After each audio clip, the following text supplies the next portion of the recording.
नीतीश जी क्षुब्ध हैं और इसका ठीकरा फूटा है केसी त्यागी पर, और वो चाहते थे कि केसी त्यागी उनके लिए दिल्ली में फील्डिंग करें। केसी त्यागी वो नेता थे जिन्होंने जगजीवन राम, जब वो प्रधानमंत्री थे उस समय उनको संकट में ला दिया था।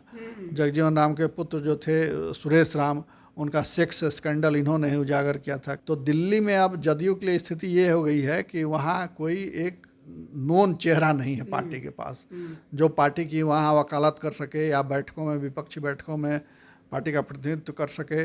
तो एकदम वहाँ से नेतृत्व विहीन कहिए कि देश की राजधानी में जदयू चेहरा विहीन हो गई है। अब ऐसे में एक तरफ समाजवादी नेता ने साथ छोड़ा और एक तरफ एक बाहुबली ने दामन थाम लिया।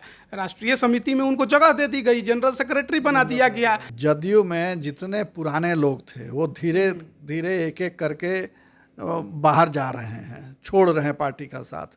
नए लोग पार्टी में आ नहीं रहे हैं। बीच के काल में जो आए लोग वही लोग अब पार्टी में हैं। नमस्कार, आप लाइव बिहार देख रहे हैं। मैं हूं राजमोहन तिवारी। जनता दल यूनाइटेड के राष्ट्रीय अध्यक्ष ललन सिंह ने पिछले दिन राष्ट्रीय कार्य समिति का पुनर्गठन किया और इसको लेकर अब जो सदस्यों के नाम है उसका भी ऐलान कर दिया गया है। सबसे बड़ी बात यह रही कि नीतीश कुमार के बेहद करीबी कहे जाने वाले केसी त्यागी इस समिति के सदस्य नहीं बनाए गए हैं। उसके बाद बिहार में राजनीति भी जोर पकड़ रही है कि आखिरकार वो ललन सिंह के टीम से आउट क्यों हो गए। इसी पर बात करेंगे। हमारे साथ वरिष्ठ पत्रकार प्रवीण बागी हैं। क्या हो गया कि आखिरकार केसी त्यागी कभी नीतीश कुमार के बेहद खास रहे, आज जो राष्ट्रीय समिति का पुनर्गठन हुआ ललन सिंह ने टीम से आउट कर दिया। अब देखिए, केसी त्यागी का नेतृत्व के साथ इधर अच्छा ट्यूनिंग नहीं था। पिछले कई सालों से वो एक तरह से हाशिए पर थे। इसकी कई वजहें हैं, सिर्फ एक वजह नहीं है, कई वजहें हैं। और एक समय वो दिल्ली में कहिए कि पार्टी का चेहरा हुआ करते थे। पार्टी की नीतियों को बनाने में, तय करने में उनकी बहुत महत्वपूर्ण भूमिका हुआ करती थी। मगर इधर ट्यूनिंग कुछ गड़बड़ उनका हो गया था, इसमें कोई दो राय नहीं। और उन्होंने जब आरसीपी सिंह कमेटी बना रहे थे तो उस समय ही उन्होंने कह दिया था कि मुझे मुक्त कर दीजिए, अब मैं नहीं रहना चाहता हूँ। उस समय नीतीश कुमार को उन्होंने कहा था कि अपने से जूनियर के अधीन मैं काम नहीं करना चाहता। तो चूँकि आरसीपी सिंह जूनियर थे उनसे राजनीति में, तो इसलिए, मगर हालांकि उस समय फिर कमेटी में ये रहे, मगर इस बार उनको मुक्त कर दिया गया है कमेटी से। केसी त्यागी कौन है? नीतीश कुमार से करीबिया कब बनी और बिहार की राजनीति में उनका क्या रोल रहा है अब तक? केसी त्यागी देखिए समाजवादी नेता रहे हैं और यूपी में राजनीति करते रहे हैं। उसके बाद केंद्रीय राजनीति में आए, केंद्रीय सांसद भी रहे, राज्यसभा में भी रहे, मगर ज़्यादा लंबा इनका संसदीय जीवन नहीं चल पाया। इसलिए कि जिस पार्टी में भी रहे उस पार्टी ने इनके साथ अच्छा व्यवहार नहीं किया, ये कहा। हालांकि राजनीतिक सूझबूझ वाले व्यक्ति हैं और संयमित बयान देते हैं, जो आजकल के नेताओं की तरह उच्छृंखल बयान नहीं देते हैं, कटु वचन नहीं बोलते हैं, शालीन व्यक्ति हैं, ये सब चीज़ें उनमें हैं। तो इसलिए शायद मिसफिट होते हों। और जो सबसे बड़ी बात है, नीतीश कुमार ने भी उनको छोड़ दिया इसलिए क्योंकि नीतीश कुमार केंद्रीय राजनीति में जाना चाहते हैं। अच्छा। और वो चाहते थे कि केसी त्यागी उनके लिए दिल्ली में फील्डिंग करें। तो वो फील्डिंग करने में मात खा गए। अच्छा। केसी त्यागी इनको वहाँ प्रोजेक्ट नहीं कर पाए, थर्ड फ्रंट के नेता के रूप में या विपक्षी दलों के साथ नीतीश को मीटिंग कराना, उनको प्रोजेक्ट करना, ये सब काम वो नहीं कर पाए। आज स्थिति ये हो गई है कि विपक्षी एकता की गतिविधियाँ तो चल रही हैं, मगर उसमें नीतीश कहीं नज़र नहीं आ रहे हैं। नीतीश अब तो उनके भतीजे ने, जो बिहार के उप मुख्यमंत्री हैं तेजस्वी प्रसाद, उन्होंने साफ साफ कह दिया कि न उनको इच्छा है प्रधानमंत्री बनने की, न मैं हड़बड़ी में हूँ मुख्यमंत्री बनने की। यानी एक तरह से उन्होंने उनको, उनकी उम्मीदवारी ही समाप्त कर दी। तो ये त्यागी जी के खाते में गया ये जो विफलता हुई, क्योंकि विपक्ष में कहीं भी नीतीश कुमार की चर्चा नहीं है। नेतृत्व के सवाल पर कोई उनको पूछ नहीं रहा है, कोई विमर्श उनसे नहीं कर रहा है, कोई नेता आ नहीं रहा है या विपक्ष की किसी मीटिंग में बुलाया भी नहीं जा रहा है। इन्होंने अपने तरफ से पहल भी की, उसका भी कोई रिजल्ट नहीं आया। तो इन सब से नीतीश जी क्षुब्ध हैं और इसका ठीकरा फूटा है केसी त्यागी पर। और केसी त्यागी ललन सिंह के साथ भी बहुत कंफर्टेबल नहीं थे। ललन सिंह का जो बात व्यवहार है उसमें वो खुद को अनुकूल नहीं पाते थे, एडजस्ट नहीं करते थे, इसलिए उन्होंने खुद ही इच्छा व्यक्त की थी कि हो सकता है कि वो अलग राजनीतिक रास्ता तलाशें, क्योंकि यहाँ उन्होंने देख लिया कि उनके लिए कोई अब मुकाम बचा नहीं है। राज्यसभा चुनाव के लिए वो प्रतीक्षा कर रहे थे कि राज्यसभा में भेजा जाएगा उनको, मगर नहीं भेजा गया। दूसरे लोगों को भेज दिया गया मगर उनको नहीं भेजा गया। एक बार भेजा भी गया तो वो शॉर्ट टर्म वाला जो उपचुनाव हुआ था 3 साल के लिए टर्म था, उसमें भेजा गया उनको। तो इसलिए वो प्रतीक्षा आखिर कितने दिन करेंगे। नए नए लोग आगे बढ़ जा रहे हैं मगर वो सीनियर लीडर होते हुए भी वो कोई उपलब्धि उनको नहीं मिली पार्टी जेडीयू के अंदर कोई भी प्रतीक्षा नहीं कर पा रहा है। उपेंद्र कुशवाहा इसी इंतजार में रहते रहते पार्टी छोड़ गए। यहाँ पर केसी त्यागी जी हैं तो उनको पार्टी से ही समझिए कि एक तरह से और हाशिए पे डाल दिया गया कि अब आपको कहीं रास्ता देखना है तो देख लीजिए। अब बिल्कुल आप ठीक कह रहे हैं। जदयू में जितने पुराने लोग थे वो धीरे धीरे एक एक करके बाहर जा रहे हैं, छोड़ रहे हैं पार्टी का साथ।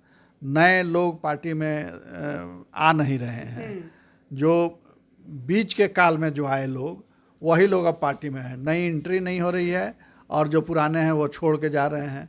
तो इससे पार्टी के सामने भी एक संकट हो गया है और अगले चुनाव में जो विधानसभा का या लोकसभा का चुनाव होगा उसमें ये संकट और गहराएगा, क्योंकि पार्टी ऐसी स्थिति में पहुंच गई है जहां नेताओं को अपने नेता पर भरोसा नहीं हो रहा है, एक को दूसरे पर भरोसा नहीं हो रहा है।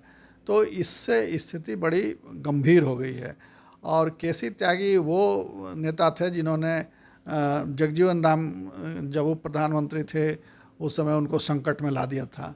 जगजीवन राम के पुत्र जो थे सुरेश राम, उनका सेक्स स्कैंडल इन्होंने ही उजागर किया था, केसी त्यागी ने ही। वो फोटो वोटो उपलब्ध कराए थे प्रेस को, जिसको छपा तो बड़ा हल्का मचा और फिर जगजीवन राम की स्थिति बड़ी संकट में आ गई थी। मगर खैर किसी तरह मामला था। वो बहुत अलग किस्म के नेता हैं और समाजवाद छोड़ करके वो कभी डिगे नहीं, इधर उधर गए नहीं, कांग्रेस में गए नहीं। तो ये स्थिति है उनके साथ। तो अब ये लगता है, हालांकि उनके पुत्र शायद बीजेपी के करीब हैं, तो ये भी माना जा रहा है कि ये भी देर सवेर बीजेपी में शामिल हो जाएंगे और बीजेपी की राजनीति करेंगे।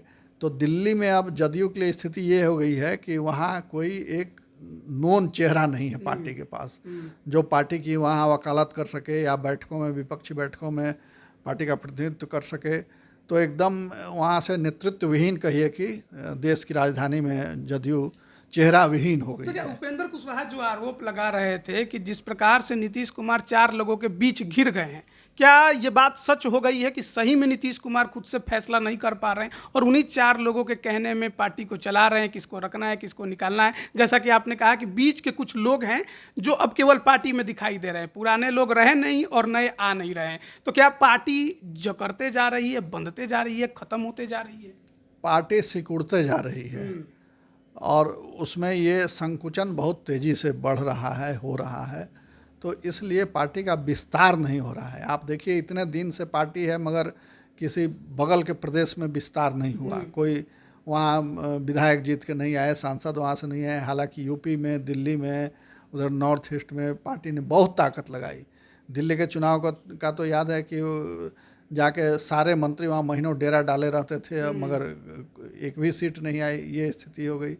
तो पार्टी का कहीं विस्तार नहीं हो पा रहा है, सिर्फ वो बिहार में ही है और बिहार में भी सिमट के 44-45 सीट पर आ गई है।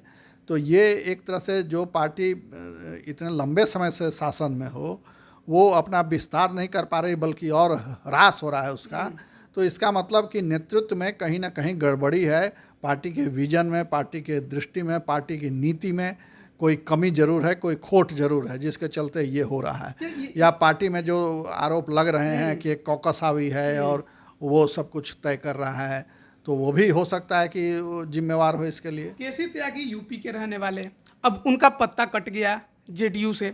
लेकिन यूपी के ही रहने वाले पूर्व सांसद बाहुबली कहे जाते हैं धनंजय सिंह पूर्व सांसद रहे हैं, अब उनका इन हो गया है जनता दल यूनाइटेड में। अब ऐसे में एक तरफ समाजवादी नेता ने साथ छोड़ा और एक तरफ एक बाहुबली ने दामन थाम लिया। राष्ट्रीय समिति में उनको जगह दे दी गई, जनरल सेक्रेटरी बना दिया गया। तो ऐसे में पार्टी किस ओर जा रही है? पार्टी समाजवाद से बाहुबल की ओर जा रही है, देखने में तो यही लग रहा है। तो देखिए, वो धनंजय सिंह पहले से राजनीति में हैं, तो ये अब क्या कहा जाएगा इसको कि मान लीजिए कि पार्टियां टिकट नहीं देती हैं, फिर भी वो अपने बाहुबल से जीत के आ जाते हैं। और लोकतंत्र में हर वोट की कीमत होती है, तो अब संसद में या विधानसभा में वोटिंग होगी तो वो जिधर वोट देंगे उधर एक वोट बढ़ेगा। तो ये मजबूरी भी है, इसके लिए कोई एक नीति बनाने की जरूरत है, नहीं तो एक दूसरे पर आरोप प्रत्यारोप लगते रहेंगे और इसका कुछ रिजल्ट निकलने वाला नहीं है। यूपी में क्या धनंजय सिंह पार्टी को मजबूत कर पाएंगे? जेडीयू को पिछला बार तो खुद चुनाव लड़े थे, हार गए थे। खुद जो चुनाव हार गया वो कैसे मजबूत करेगा? तो फिर बनाने का क्या फायदा? कोई नहीं, सब एक भला और सामर्थ्यवान व्यक्ति हैं, खर्च कर सकते हैं, वहाँ पार्टी को कुछ भीड़ जुटा सकते हैं, संसाधन दे सकते हैं। तो कोई नहीं से अच्छा है वो कि हो जाए। अब हो सकता है कि चुनाव भी जीत जाए कभी, तो ऐसे राजनीति में ऊपर नीचे चलता रहता है। मगर ये जो ग्राफ है जदयू का, वो ऊपर से नीचे की ओर सीधे सीधे आ रहा है, नीचे से ऊपर उठता हुआ नहीं दिख रहा है। वो दौर अब समाप्त हो गया जब पार्टी नीचे से ऊपर गई थी, अब ऊपर से फिर नीचे लौट रही है। अब इसका आपको कोई भी उदय दिखाई नहीं दे रहा है? नहीं, इसके लिए जिम्मेवार पार्टी का नेतृत्व है, क्योंकि पार्टी ने सेकंड लाइन लीडरशिप को आगे नहीं बढ़ाया। अब नीतीश के बाद कोई ऐसा नेता नहीं है पार्टी में जो नीतीश कुमार की जगह ले सके, या पार्टी जिसको नेता माने, अपना जो विधायक हैं वो नेता माने। अभी तो नीतीश अगर छोड़ देते हैं, नीतीश जी पार्टी छोड़ दिए या मान लीजिए कि वो संन्यास ले लिए राजनीति से, तो कौन होगा अध्यक्ष? कौन संभालेगा कमान? कि तेजस्वी यादव संभालेंगे। तेजस्वी यादव संभालेंगे तो उस पर भी एक मत नहीं है, उसी पर तो कुशवाहा अलग हुए और अभी और लोग अलग होंगे। अगर ये हकीकत होता है तो हकीकत में बदलता है उनका ये बयान, तो और पार्टी में टूट होगी। और अब नीतीश कुमार के बारे में तेजस्वी यादव घोषणा कर रहे हैं कि वो प्रधानमंत्री बनने के इच्छुक नहीं है, जबकि प्रधानमंत्री बनने के लिए ही उन्होंने सब कुछ किया, भाजपा से गठबंधन तोड़ा दूसरी बार और महागठबंधन के साथ आए, और अब कह रहे हैं कि नहीं बनेंगे, इच्छुक नहीं है। तो ये बड़ा हास्यास्पद स्थिति हो जाती है कि केसी त्यागी के जेडीयू छोड़ने के बाद, हालांकि अभी तो जेडीयू में ही हैं, केवल राष्ट्रीय समिति से बाहर गए हैं, अगर जेडीयू छोड़ देते हैं, जेडीयू को नुकसान होगा? बिहार में किसी प्रकार का नुकसान दिखाई देगा केसी त्यागी जाने से? नहीं, उनके जाने से बिहार में कोई असर पड़ने वाला नहीं है, क्योंकि बिहार में उनका कोई आधार नहीं था, कोई वोट बैंक नहीं था, या बिहार में उन्होंने काम भी नहीं किया था। आते जाते थे, कुछ नेताओं से परिचय था उनका, पार्टी के अंदर उनकी भूमिका थी। अंदर की जो पार्टी लाइन की बातें थी, क्या वो सब बातें विरोधी खेमे के पास जाएगी तो उसका कुछ फायदा बीजेपी या अदर पार्टियां उठाएं? बिल्कुल फायदा वो हो सकता है उस संदर्भ में।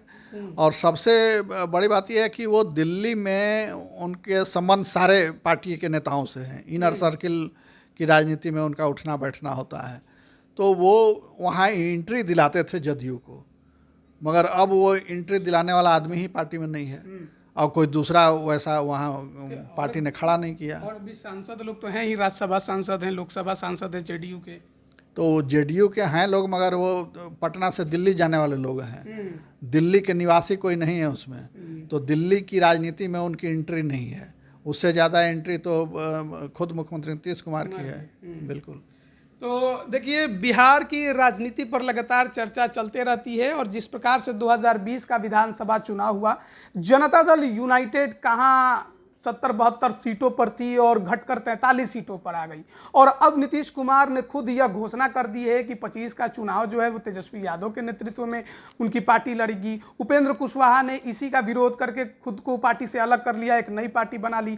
कई लोग अभी भी लगातार साथ छोड़ते जाते हैं। ऐसे में जो केसी त्यागी एक वरिष्ठ नेता हैं, यूपी के भले रहने वाले हैं, लेकिन लंबे समय से जनता दल यूनाइटेड में रहे, नीतीश कुमार के बेहद करीबी रहे, अब राष्ट्रीय समिति से उनका नाम काट दिया गया है। हालांकि उन्होंने पहले ही ये बात कही थी कि वो नहीं रहना चाहते हैं, लेकिन अचानक से जो अभी पुनर्गठन हुआ उसमें नाम नहीं आया। उसके बाद कई तरह की चर्चाएं चली, खबर बहुत सारी हैं, लेकिन केसी त्यागी के जाने से, जैसा कि सर ने कहा कि दिल्ली में अब जनता दल यूनाइटेड के लिए मुश्किलें और ज़्यादा खड़ी हो जाएंगी, क्योंकि उनकी एंट्री ही वहां पर बंद हो जाएगी। क्योंकि जो चेहरा थे वो केसी त्यागी थे, अब कौन नया चेहरा बनेगा ये तो देखने वाली बात है। लेकिन फिलहाल जनता दल यूनाइटेड में ही अब नीतीश कुमार के बाद चेहरा की खोज हो रही है कि कौन पार्टी संभालेगा। देखिए जनता दल यूनाइटेड का आगे क्या कुछ होता है, कैसे पार्टी अपने आप को मजबूत कर पाती है। बने रहिए लाइव बिहार के साथ। आप सभी का बहुत बहुत धन्यवाद। लाइव बिहार यूट्यूब पर सब्सक्राइब और फेसबुक पर लाइक जरूर करें।